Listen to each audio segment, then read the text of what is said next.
ভারতের জমিনে এত বড় মারাত্মক মর্মান্তিক যে প্লেন ক্রাশ হয়েছে আজকের গুজরাটের আহমেদাবাদ সর্দার বল্লভভাই প্যাটেল ইন্টারন্যাশনাল এয়ারপোর্টে, এত বড় ক্ষতি মনে হয় ভারতবর্ষের আগে হয়নি। আপনারা শুনেছেন না শোনেন নাই? দেখেন নাই? যেটা ছিল এয়ার ইন্ডিয়া বোয়িং AI 171 বিমান গুজরাটের আহমেদাবাদ সর্দার বল্লভভাই প্যাটেল ইন্টারন্যাশনাল এয়ারপোর্ট থেকে লন্ডনে যাচ্ছিল। কি দুর্ভাগ্য! হায়াত এবং মৌত সব তো আল্লাহর হাতে, কিন্তু এই প্লেনটা টেক অফ করার পরে, মাটি থেকে ফ্লাইং করার, টেক অফ করার ওড়ার পরে মাত্র 29 সেকেন্ড পরে মেডিকেল কলেজের হোস্টেলের উপরে 242 জন প্লেনের মধ্যে ছিল, 230 জন যাত্রী, 2 জন পাইলট, একজন পাইলট, একজন কো পাইলট আর 10 জন বিমান ক্রু। এই 242 জন ব্যক্তির মধ্যে 241 জন শেষ মুহূর্তের মধ্যে। একজন বেঁচে গেছে, আল্লাহর কি কুদরত, সুবহানাল্লাহ বলেন। কেউ ভেবেছিল সে বাঁচতে পারবে? একজন মাত্র, ওই রমেশ বলে একটা ছেলে, 42 বছর বয়স, ভাগ্যের পরিহাসে একজনই বেঁচে গেছে, আর কেউ বাঁচতে পারে না। আল্লাহু আকবার। এই যে প্লেন যখন বিমান মাটি থেকে টেক অফ করে, বিমানের কিছু কিছু বৈশিষ্ট্য আছে। পাখির সঙ্গে কেন সাদৃশ্য বলেছি? বিমানটা আবিষ্কার হলো কত সালে? 1903 সালে। রাইট ভাত্রদ্বয়, তারা দুই ভাই মিলে সফলভাবে 1903 সালে প্লেন আবিষ্কার করে। এবং বর্তমান যুগে যে প্লেনগুলো আমরা চড়ি বা প্লেনগুলো যেগুলো ফ্লাইং করি, দু রকম আছে। একটা হলো যাত্রী বিমান, বোয়িং বিমান আছে, আবার এয়ারবাস আছে। আর একটা আছে বিমানে মালপত্র বয়, ওগুলো হচ্ছে কার্গো বিমান। আর একটা আছে যুদ্ধ বিমান, ওগুলো হচ্ছে মিলিটারি এয়ারক্রাফট। আর একটা আছে জেট বিমান, যেটা বড় বড় ব্যবসায়ীরা, বড় বড় নেতা নেত্রীরা প্রাইভেট ব্যবহার করে। তো এই যে বিমান যখন মাটিতে টেক অফ করে, করার থেকে যখন ল্যান্ড করতে যাবে, পুরো বিমানটা কোন সিস্টেমে চলে? এক নম্বর হলো বিমানের যে ডানা আছে, আমরা যেগুলো বলি, যেগুলো ডানা বলে, উইংস বলে। এই উইংস এর কাজ হলো বাতাসকে কেটে চলে যাওয়া। আর বিমানের মধ্যে ডবল ইঞ্জিন থাকে। একটা ইঞ্জিন যদি বাই চান্স যদি ফেল হয়ে যায়, আরেকটা ইঞ্জিন সফলভাবে প্লেনকে ল্যান্ড করাতে পারে। কিন্তু যে বিমানটা দুর্ঘটনা ঘটলো আজকের এয়ার ইন্ডিয়া বোয়িং AI 171, কালকের হয়তো খবরটা পাওয়া যাবে যে কি কারণে পড়েছে। কিন্তু 242 জন 41 জন ব্যক্তি যে মারা গেছে, এত বড় একটা ক্ষতি হয়ে গেল, এটা কি আর ফিরে পাওয়া যাবে? আজকের বিশাল বড় একটা শোক। যাদের পরিবার, যার চলে গেছে সেই জানে। এটা বিশাল বড় একটা অপূরণীয় ক্ষতি হয়ে গেল। যারা আহত, আল্লাহ যেন দ্রুত সুস্থ করে দেন যিনি আহত আছে। আর যারা নিহত হয়ে গেছে, তাদের পরিবারের প্রতি আমরা সমবেদনা জানাচ্ছি। তারা মানুষ, তারা মানুষ, তাদের পরিবারের পাশে আমরা আছি। তো এই যে বিমান, আল্লাহ বলছেন শোনো, বিমানের ইঞ্জিন ফেল হয়ে গেল, বিমানের ইঞ্জিনটা আর ব্যাকআপ দিতে পারে নাই, তাই হঠাৎ করে প্লেন ক্র্যাশ হয়ে গেল। কিন্তু আমার পৃথিবীতে কোটি কোটি পাখি, তোমরা দেখো পাখিগুলো আকাশে উঠছে, অনেক দূরে পাখিগুলো উঠছে। তারা ডানা ঝাপটাতে ঝাপটাতে আবার কিছু সময় যেন ডানা এইরকম করে রাখে। আমি আল্লাহ তাদেরকে শূন্যে রেখেছি। এটা কে রেখেছেন? জোরে বলেন আল্লাহ। তিনি হলেন আল্লাহ। প্লেন যে কোনো মুহূর্তে ক্র্যাশ ল্যান্ডিং হতে পারে। এবং এই প্লেনে সবচাইতে আশ্চর্য জিনিস কি জানেন? এই যে গুজরাটের আহমেদাবাদ থেকে লন্ডনে যাচ্ছিল, এত 30 সেকেন্ড পরে ল্যান্ড হওয়ার পরে এত বেশি আগুন, এত বেশি বিস্ফোরণ হলো, প্লেন তো কুচে কুচে টুকরো টুকরো হয়ে গেল। আর এত বেশি আগুন অন্য কোন প্লেন ক্র্যাশের পরে দেখা যায় নাই। কারণটা কি? কারণ 5 ঘন্টা যে রাস্তা যাত্রা করবে আকাশে, পুরো প্লেনের মধ্যে তেল বা ফুয়েল ভরা ছিল। কারণ প্লেনের 1 সেকেন্ডে তেল লাগে 4 লিটার। কি বললাম শুনতে পেয়েছেন? যেগুলো বোয়িং প্লেন, বোয়িং বিমান, 1 সেকেন্ডে 4 লিটার তেল লাগে। 1 মিনিটে 240 লিটার তেল 1 মিনিটে প্লেনে জ্বালানি খরচ হয়। প্রায় 1.5 লক্ষ লিটার তেল এই প্লেনের মধ্যে ছিল। সব উড়ে গিয়ে শত শত মানুষ, 241 জন মানুষ তারা নিহত হয়ে গেল। একজন কিন্তু ভাগ্যক্রমে বেঁচে গেল। আমার আল্লাহ বলছে দেখো আমি আল্লাহ পাখি সৃষ্টি করেছি, রাইট ভাত্রদয় তারা তো বিমান সৃষ্টি করেছে, তৈরি করেছে, কিন্তু আমি আল্লাহ প্লেন সৃষ্টি করেছি, নিরাপদে শূন্য তাদেরকে ভাসিয়ে রেখেছি। জোরে বলুন সুবহানাল্লাহ। তোমাদের প্লেন ইঞ্জিন ফেল হলে ক্রাশ হতে পারে, ল্যান্ড ক্রাশ করে সবাই মারা যেতে পারো, কিন্তু আমার পাখিকে শূন্যে ভাসিয়ে রেখেছি। কে রেখেছেন? জোরে বলুন আল্লাহ। তিনি আল্লাহ, আল্লাহ রাব্বুল আলামিন এই সূরা মুলকের মধ্যে বলছেন বান্দা তুমি আল্লাহকে কেন মেনে নেবে তুমি জানো? আমি আল্লাহ পৃথিবীতে এমন এমন কিছু বস্তু সৃষ্টি করেছি যে সৃষ্টিগুলো দেখে তোমার মাথা অটোমেটিক আল্লাহর হুকুমের কাছে নিচু হয়ে যাবে। বলুন সুবহানাল্লাহ। বলে একটা সৃষ্টি বলুন, সেই সৃষ্টিটা বলে কথা শেষ। সেটা কি? কোরআন সূরা মুলক। আওয়ালাম ইয়ারাউ ইলা তাইরি ফাওকাহুম সাফাতি ওয়া ইয়াকবিদ মা ইমসিকুহুন্না ইল্লার রহমান ইন্নাহু বিকুল্লি শাইইন বাসীর। জোরে হবে না? নারায়ে তাকবীর। আল্লাহ বলছে আওয়ালাম ইয়ারাউ, আজকের শেষ আয়াত পড়ছি আজকের মতো। আওয়ালাম ইয়ারাউ ইলা তাইরি ফাওকাহুম সাফাতি ওয়া ইয়াকবিদ মা ইমসিকুহুন্না ইল্লার রহমান ইন্নাহু বিকুল্লি শাইইন বাসীর। তোমরা কি আকাশের দিকে তাকাও না? কে বলছেন? আল্লাহ। আল্লাহ বলছে তোমরা কি আকাশের দিকে তাকাও না? তোমাদের মাথার উপর যে পাখিগুলো ওড়ে, পাখি কি করে? হ্যাঁ, উড়তে থাকে।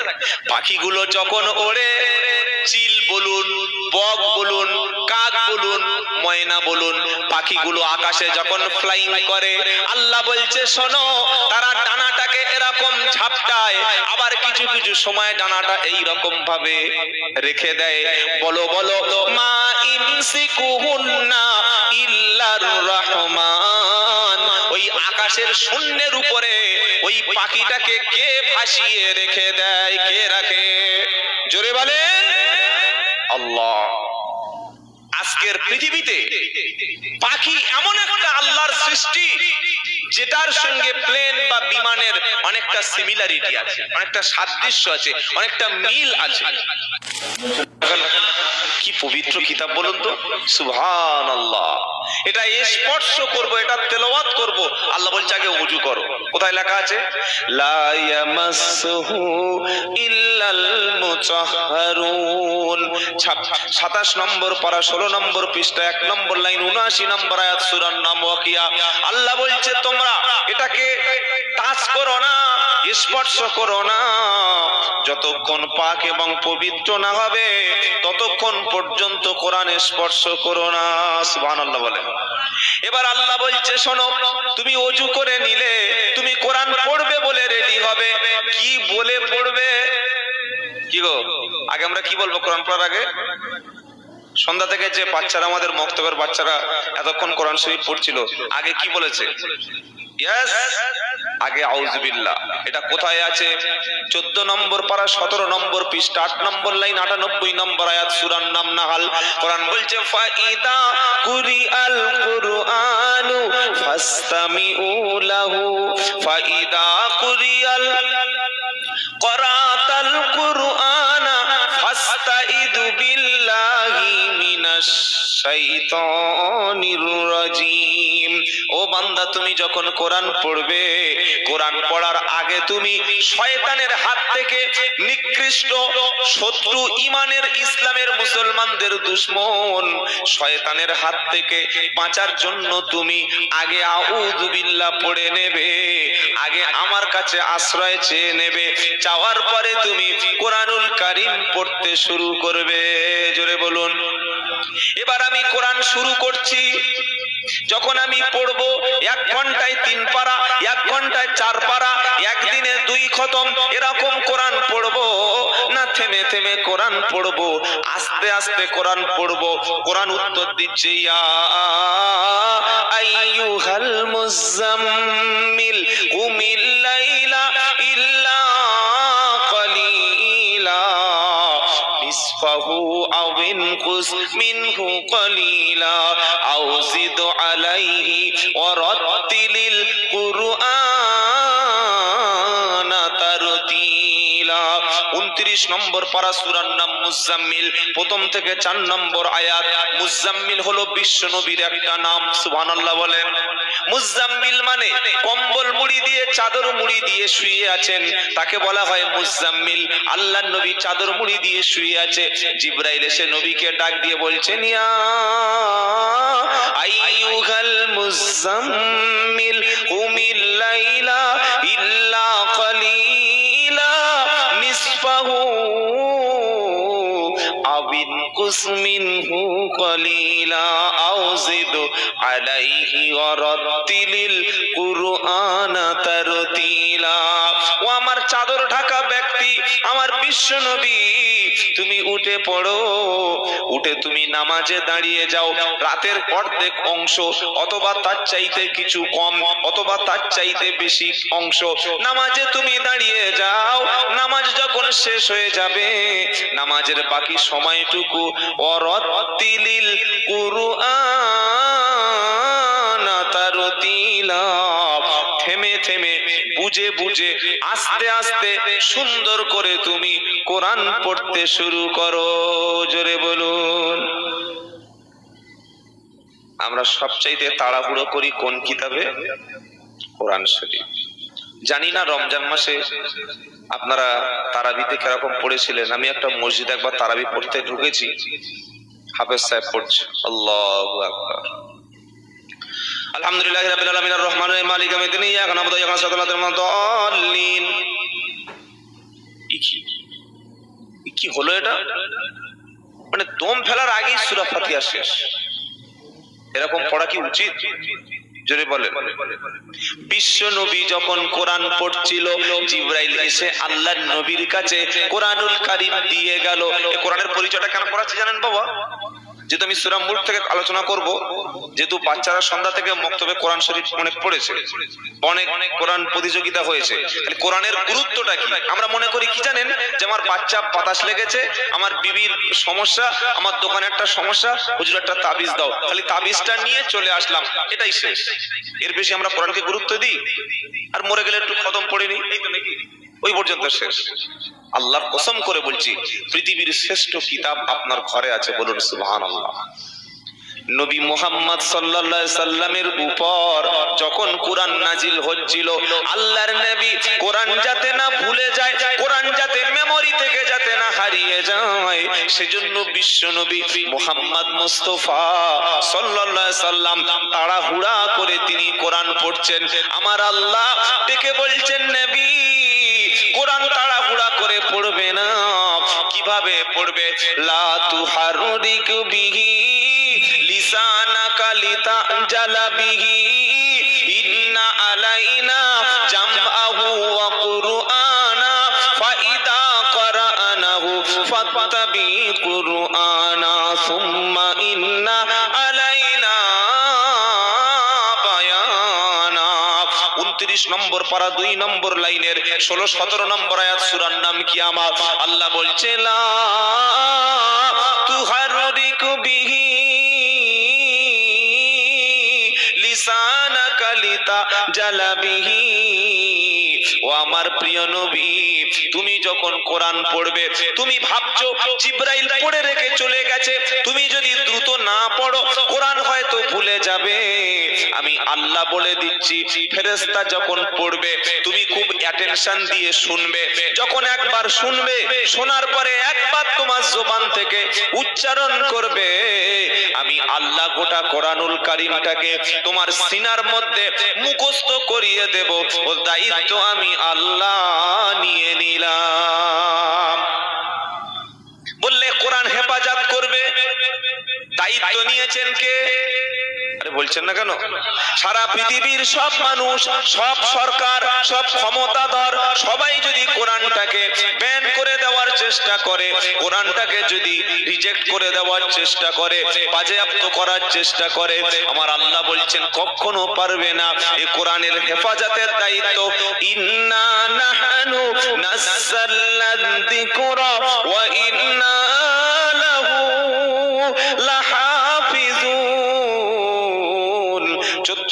পৃষ্ঠা প্রথম 14 নম্বর পারা প্রথম নম্বর পৃষ্ঠা 6 নম্বর লাইনের 9 নম্বর আয়াত, সূরার নাম আল হিজর। আল্লাহ পাক বলছেন, ইন্না নাহনু নাযালনা যিকরা ওয়া ইন্না লাহু লাহাফিজুন। হে আমার বিশ্ব নবী, নিশ্চয়ই আমি আল্লাহ কোরআন পাঠিয়েছি, কোরআন নাজিল করেছি, আর হেফাজতের দায়িত্ব স্বয়ং আমি আল্লাহ নিয়ে নিলাম। নারায়ে তাকবীর। কে হেফাজত করবে? জোরে বলেন। যদি আগুন লেগে ধ্বংস হয় পৃথিবীর সব বইয়ের দোকান, তবু বিশ্ব থেকে হারাবে না পবিত্র কোরআন। নারায়ে তাকবীর। টেনশন করবেন না, আল্লাহ হেফাজত করবে। কবি বলছে, যদি আগুন লেগে ধ্বংস হয় পৃথিবীর সব বইয়ের দোকান, তবু বিশ্ব থেকে হারাবে না পবিত্র কোরআন। কোরআন ধ্বংস করবে কেমন করে আগুনের তেজ, কোরআন ধ্বংস করবে কেমন করে আগুনের তেজ। আজ বিশ্ব ভরা লক্ষ কোটি কুরআনের হাফেজ। নারায়ে তাকবীর। আরে জোরে হবে না সুবহানাল্লাহ। কোরআন ধ্বংস করবে কেমন করে আগুনের তেজ, বিশ্ব ভরা লক্ষ কোটি কুরআনের হাফেজ। তারা ছাপিয়ে আসমানি গ্রন্থ, তারা ছাপিয়ে আসমানি কিতাব, বাঁচাবে ইসলামের ঈমান। বিশ্ব থেকে হারাবে না পবিত্র কোরআন, বিশ্ব থেকে হারাবে না পবিত্র কোরআন। যদি আগুন লেগে ধ্বংস হয় পৃথিবীর সব বইয়ের দোকান, তবু বিশ্ব থেকে হারাবে না পবিত্র কোরআন। নারায়ে তাকবীর, নারায়ে তাকবীর। কোরআনের ছোট্ট একটা পরিচয় আমরা শুনে নিলাম, এবার কোরআনের একটা পরিসংখ্যান শুনে নি। কোরআনের মধ্যে পারা আছে 30টি, সূরা আছে 114টি, রুকু আছে 540টি, আয়াত আছে 6066টি, শব্দ আছে 86430টি, অক্ষর আছে 3,23,760টি। কোরআনের মধ্যে 14টা অথবা 15টা সেজদা আছে, যেটা পড়লে সেজদা দিতে হয়। শুনলেন আপনারা? 1000 আদেশের কথা আছে, 1000 নিষেধের কথা আছে, জান্নাতের কথা আছে, জাহান্নামের কথা আছে, হালালের কথা আছে, হারামের কথা আছে, জায়েজের কথা আছে, দোয়া আছে, ইতিহাস আছে, ভূগোল আছে। কোরআনে রয়েছে 1000-এর মতো শুধুমাত্র সায়েন্সের উপরে আয়াত। সুবহানাল্লাহ পড়ে। আমরা এতগুলো বাদ দিয়ে কি করেছি? শুধু উপরে একটা বার কোরআন খুলে দেখি না। আল্লাহু আকবার। কি করে আমাদের কপাল খুলবে? যে যত বেশি কোরআন পড়বে, যে যত বেশি কোরআন গবেষণা করবে, আল্লাহ বলছেন তার সম্মান আরো তত উপরে উঠে যাবে। সুবহানাল্লাহ বলবেন না? তাই এত কথা শোনার পরে আমার প্রিয় ভাইরা, আমরা কি নিয়ত করব যে আগামী কাল থেকে আমরা কোরআন পড়ার জন্য, কোরআন শেখার জন্য মসজিদের ইমাম সাহেবের কাছে, আলেমদের কাছে, ওস্তাদদের কাছে বসে একটু কোরআন শিখবো ইনশাআল্লাহ? বলেন। আল্লাহু আকবার। মর্যাদা বেড়ে যাবে, সম্মান বেড়ে যাবে। হযরতে ওমর রাদিয়াল্লাহু আনহু, আহা কি ছিল! কত বড় ইসলামের দুশমন হলে বিশ্ব নবীকে হত্যা করতে আসে। এই বড় তরবারি নিয়ে নবীকে হত্যা করতে যাচ্ছিল না? ছিল জিরো। আর কোরআন যখন শুনলো, কোরআন যখন পড়লো, আল্লাহ তাকে বানিয়ে দিল বিশ্ব শ্রেষ্ঠ হিরো। বলুন সুবহানাল্লাহ।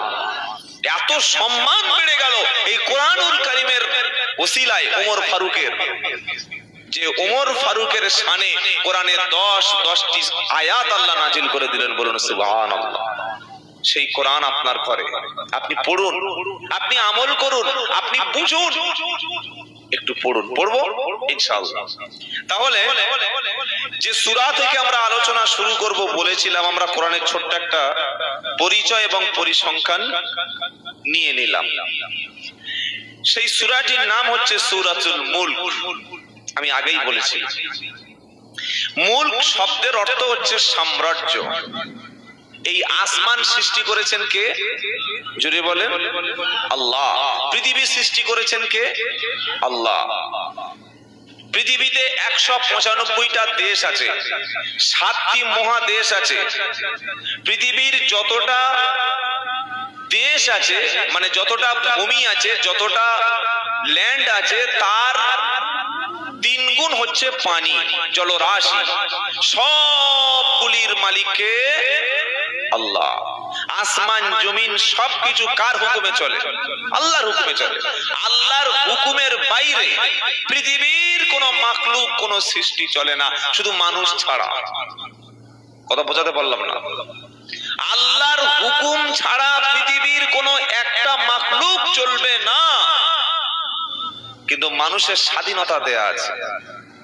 মানুষ ইচ্ছা করলে জান্নাতের রাস্তা ধরতে পারে, আবার ইচ্ছা করলে জাহান্নামের রাস্তা ধরতে পারে। ইন্না হাদাইনাহুস সাবিলা ইম্মা শাকিরা ওয়া ইম্মা কাফুরা। আল্লাহ বলছেন, বান্দা আমি তোমার জন্য সঠিক রাস্তাটাকে পরিষ্কার করে দিয়েছি। নবীদের রাস্তা, সিদ্দিকিনদের রাস্তা, শুহাদাইনদের রাস্তা, সালেহিনদের রাস্তা। এই রাস্তাটা হলো জান্নাতের রাস্তা। অসংখ্য নবী পাঠিয়েছি, অসংখ্য রাসূল পাঠিয়েছি, সাহাবায়ে কেরাম এসেছিল, অসংখ্য আলেম ওলামারা তোমাদের কাছে সত্য কথাটা বলে গেছিল। তোমরা যদি সত্যটা মেনে নাও, সত্যটা যদি বুঝতে পারো, কোরআনকে এবং নবীর হাদিসকে দুটো যদি বুকের সঙ্গে আঁকড়ে ধরতে পারো, আমি আল্লাহ তোমাদের জন্য সঠিক সরল রাস্তা, জান্নাতের রাস্তাটা বলে দিলাম। জোরে বলুন সুবহানাল্লাহ।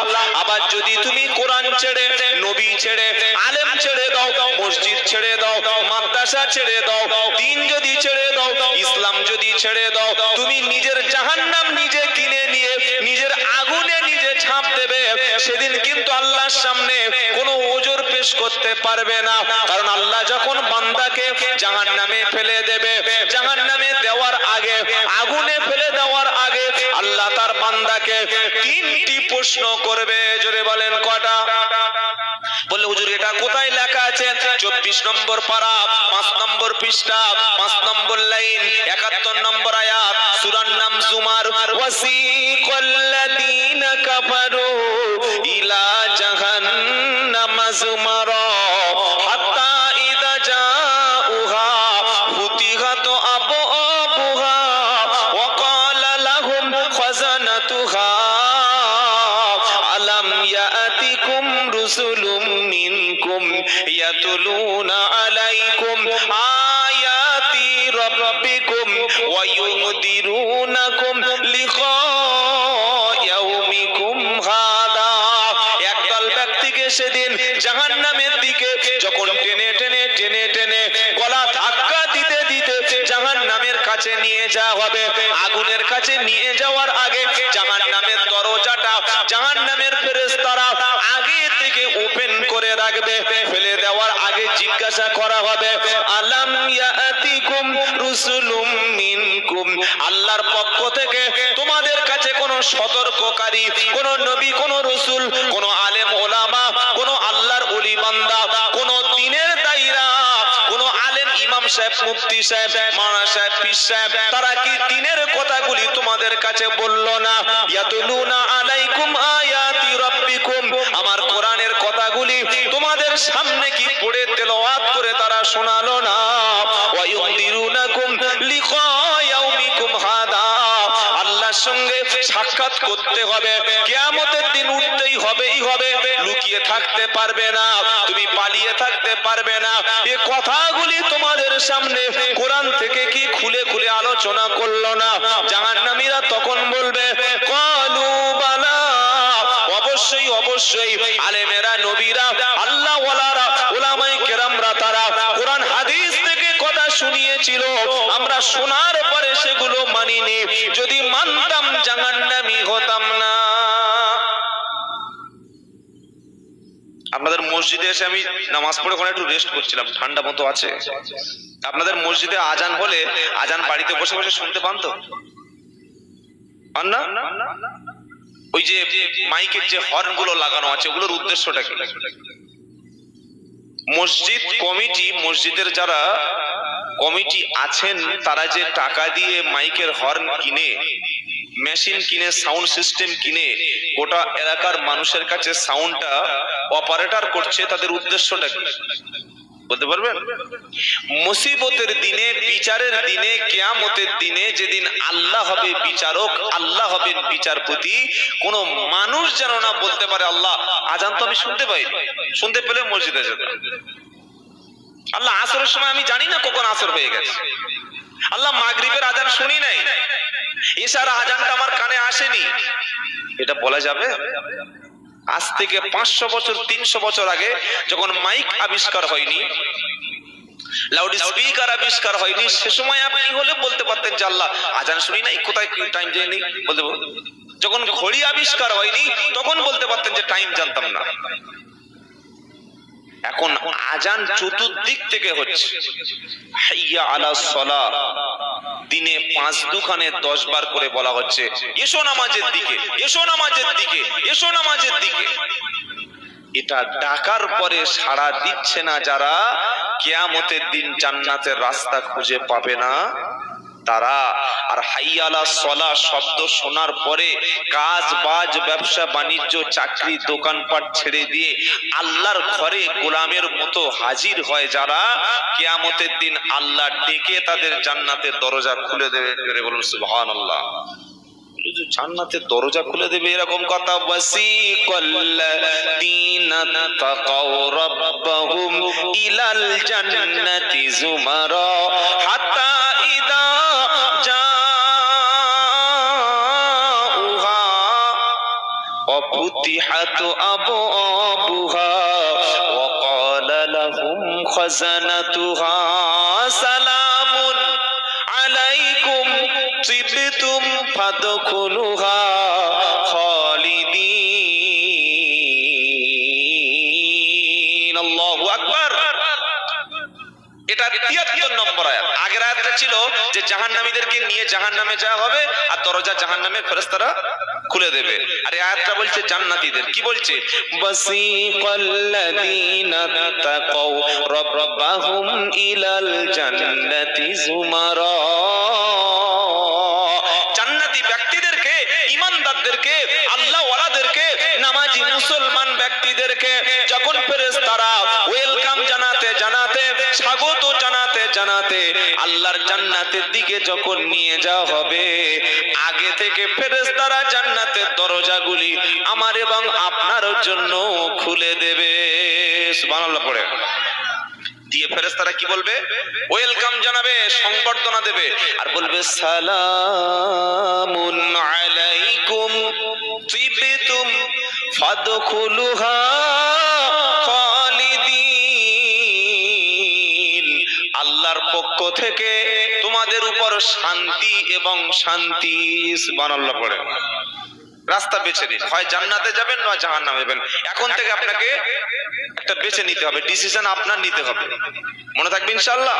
যদি আমি মসজিদে যাই, যদি কোরআন পড়ি, আলেমদের সোহবতে থাকি, আল্লাহ ওয়ালাদের সাথে থাকি, নবীর সুন্নাহ আমার জীবনে থাকে, সত্য কথা আমার মধ্যে থাকে, হালাল কাজ যদি আমার মধ্যে থাকে, আমি যদি মানুষের ক্ষতি না করি, আমার রাস্তা কোনটা? জোরে বলেন। জান্নাতের রাস্তা। আর দুনিয়াতে শুনে বুঝে সবকিছু জানার পরে যদি আমি বদমাইশি করি, কোরআন হাদিসের বাইরে চলি, জাহান্নামের আযাব। চলুন সূরা মুলক আমরা শুরু করি। অনেক আলোচনা করলাম।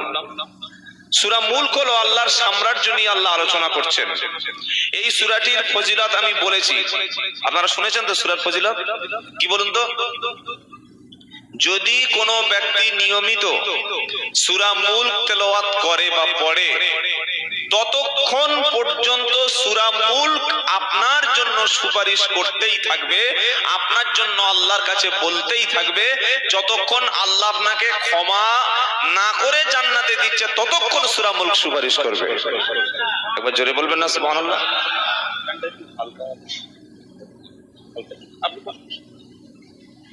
ঠিক আছে, জাযাকাল্লাহ। তাহলে সূরা মুলক থেকে আমরা আলোচনা শুনবো। আল্লাহ রাব্বুল আলামিন আমাদেরকে যতটুকু বলাবেন। সূরা মুলক আলোচনার পূর্বে আসুন আমরা শয়তানের হাত থেকে ওয়াসওয়াসা চেয়ে নিই আল্লাহর কাছে, কারণ শয়তান চায় না যে আপনারা বসে বসে কোরআন শুনুন। এটা শয়তান চায়। কি বলছেন? মাদ্রাসায় ছেলেদের পড়তে দিলে যত বদমাইশি আর যত বদখেয়ালি সব মাদ্রাসার ছেলেদের ধরে। বুঝতে পেরেছেন? আর আমাদের সমাজে একটা বদ অভ্যাস আছে, আমরা ভালো ছেলে পুলে মাদ্রাসায় দিই না। ভালো ছেলেটা মিশানে, ভালো ছেলেটা এই অন্য জায়গায় অন্য একটা ভালো ইনস্টিটিউটে দেওয়া হবে, ইংলিশ মিডিয়ামে দেওয়া হবে। আর যে মালটার পড়াশোনা মোটেই হবে না, বদমাইশি করছে, পাড়ায় কারোর কথা শুনছে না, মোটেই কিছু করছে না, এবার ধরে বেঁধে ওকে নিয়ে কোথায় যাব? জোরে বলেন। মাদ্রাসায়। ভালো ছেলে মাদ্রাসায় দিলে তবে তো ভালো মাল পাওয়া যাবে। আমরা এমন ছেলেকে মাদ্রাসায় দিলাম যে কোথাও আর হবে না, এবার পড়াশোনা ছেড়ে ঘুরবে, তা বললে এক কাজ করবে, নিয়ে হুজুরদের কাছে দিয়ায়, ওরাই যদি কিছু করতে পারে।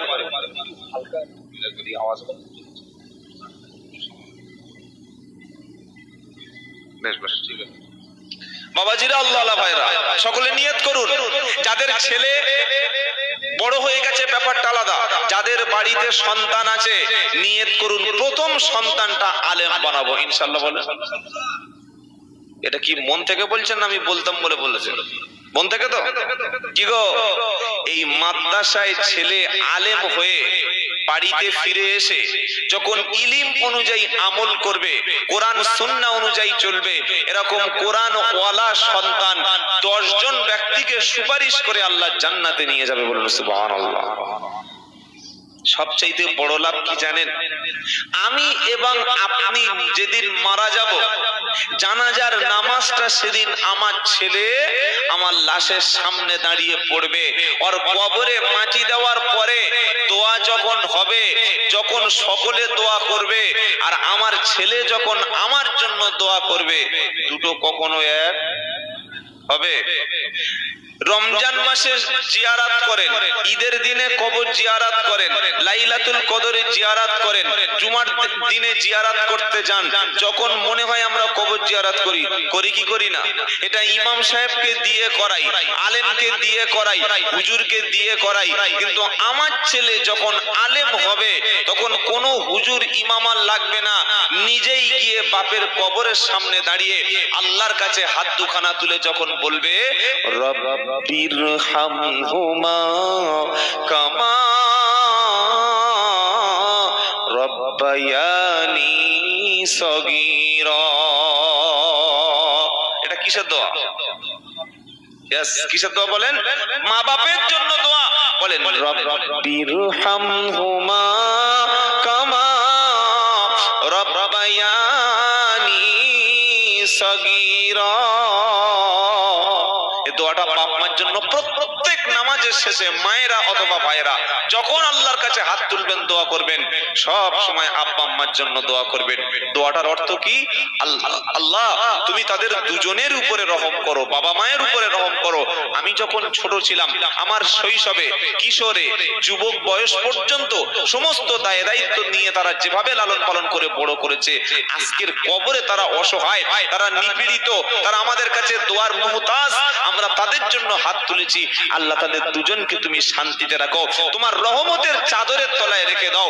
এটা যে সন্তান বলে, সন্তানের দোয়ার ওসিলায় আল্লাহ বাপ মার কবর আযাবটাকে তিনি হালকা করে দেবেন। সুবহানাল্লাহ পড়ে। তাহলে এটা নিজের ছেলে করা ভালো না ওই প্রত্যেক মাসে সবসময় একটা হুজুরকে ডেকে আনা ভালো? কোনটা ভালো? ডেকে আনুন, শিখুন, এটা আমি নিষেধ করছি না, কিন্তু আমার ছেলে যেন আমার জন্য দোয়া করতে পারে, এই জন্য ঘরের মধ্যে আপনার ফ্যামিলিতে, অন্তত ফ্যামিলিতে একটা করে যেন আলেম থাকে। করবো ইনশাআল্লাহ। চলুন সূরা মুলক শুরু করি। পড়ুন, আউযু বিল্লাহি মিনাশ শাইতানির রাজিম, বিসমিল্লাহির রহমানির রহিম।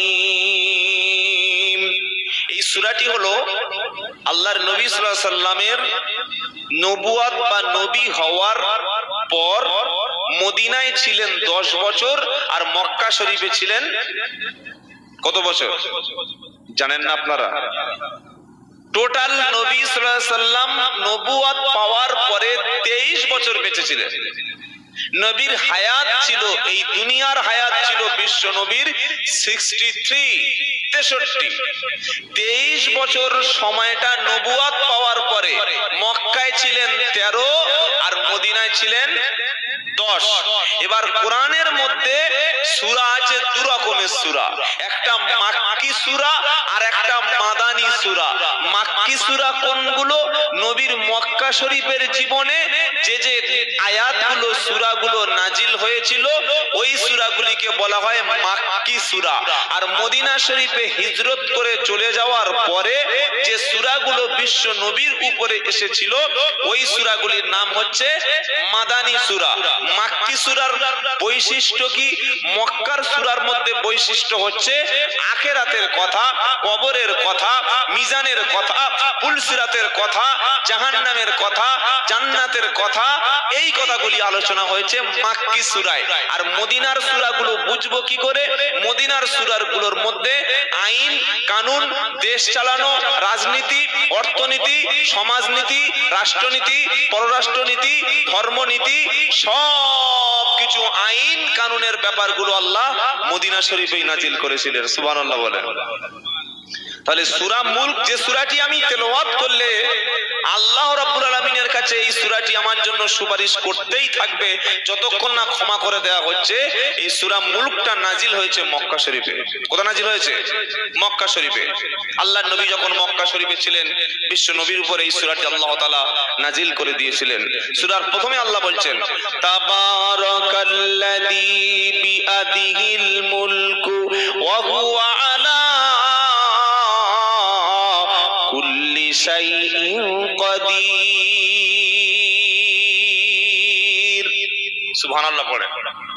এই যে কোরআন শুনছেন না, একটা অক্ষরে কটা নেকি আছে বাবা? 10টা নেকি। আর শুনলে গোনা না নেকি? কি গো? আর গান শুনলে ঈমান দুর্বল হবে, মনের মধ্যে নেফাকের রোগ এসে যাবে।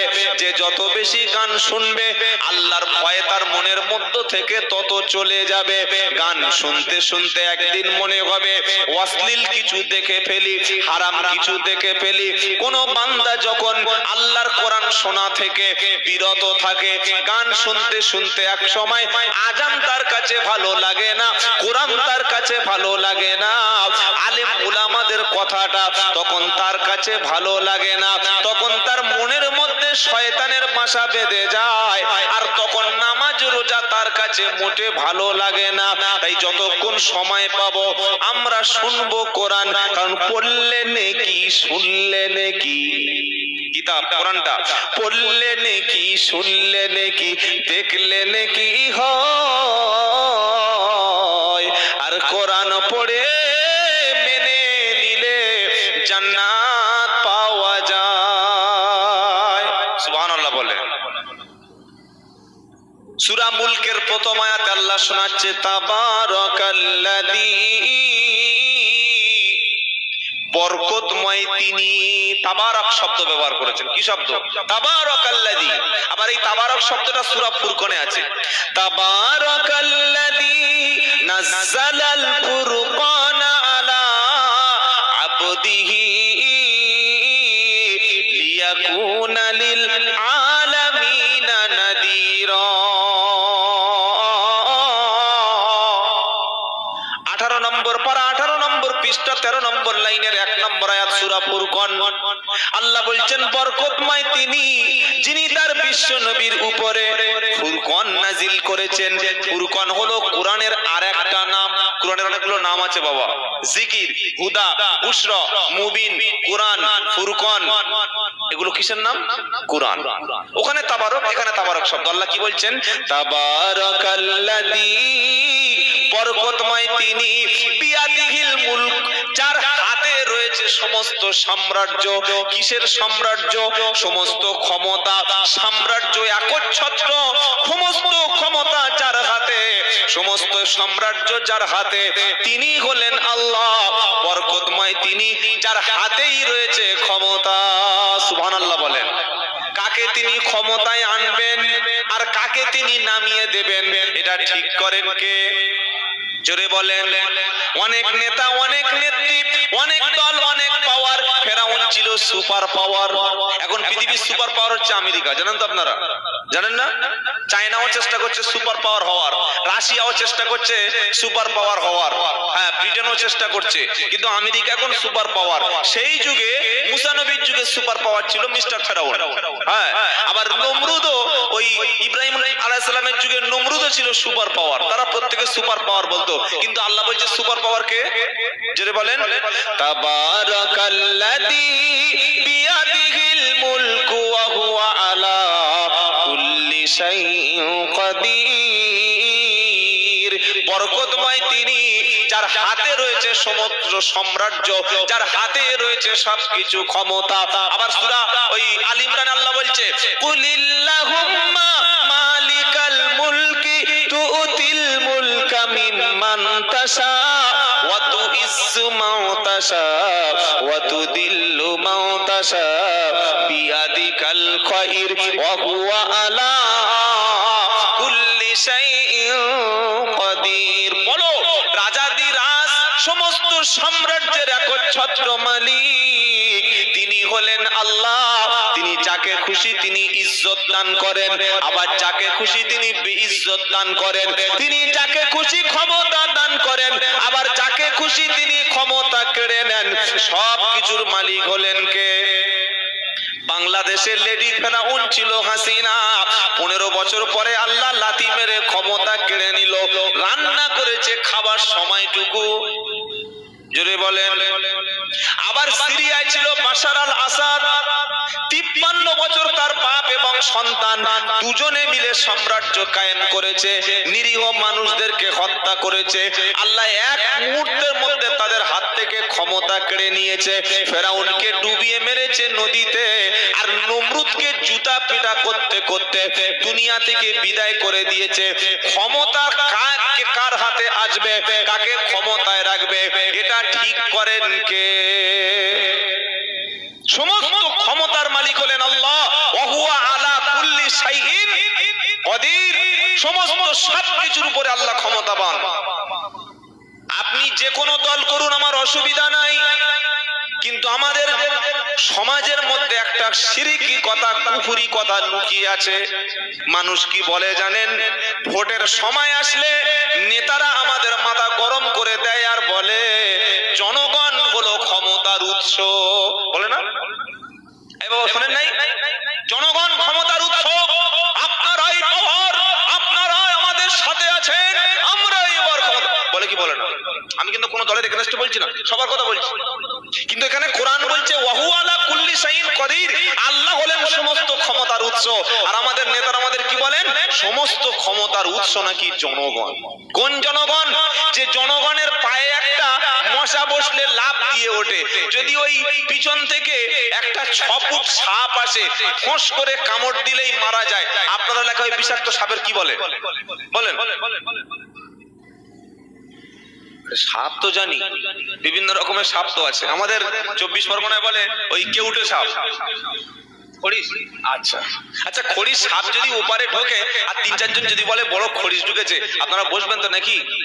বা যদি রাসেল ভাইপার ঢোকে, কি বুঝলেন? একজন বসবে? সাপ ছেড়ে দি, এরকম হলুদ 1.5 ইঞ্চি মতো, ওর নাম হচ্ছে 24 পরগনা বলতা বলে। আপনাদের মেদিনীপুরে কি বলে? ও যদি ঘাড়ে একটা কামড় দেয় কিরকম মনে হবে? ছোট্ট একটা লাল পিপিলিকা, পিঁপড়া, ওটা যদি আপনার পাছায় কামড় দেয় এই গরমের সময় ঠিক থাকবেন তো? আল্লাহ বলছেন আমার ছোট্ট প্রাণীর কাছে তুমি অসহায়, সাপের কাছে, বলতার কাছে, ভিমরুলের কাছে, মশার কাছে তুমি অসহায়, আর তুমি ক্ষমতার উৎস। তুমি ক্ষমতার উৎস। ক্ষমতার উৎস কে? আল্লাহ। এটা বিশ্বাস করতে হবে। তিনি যাকে খুশি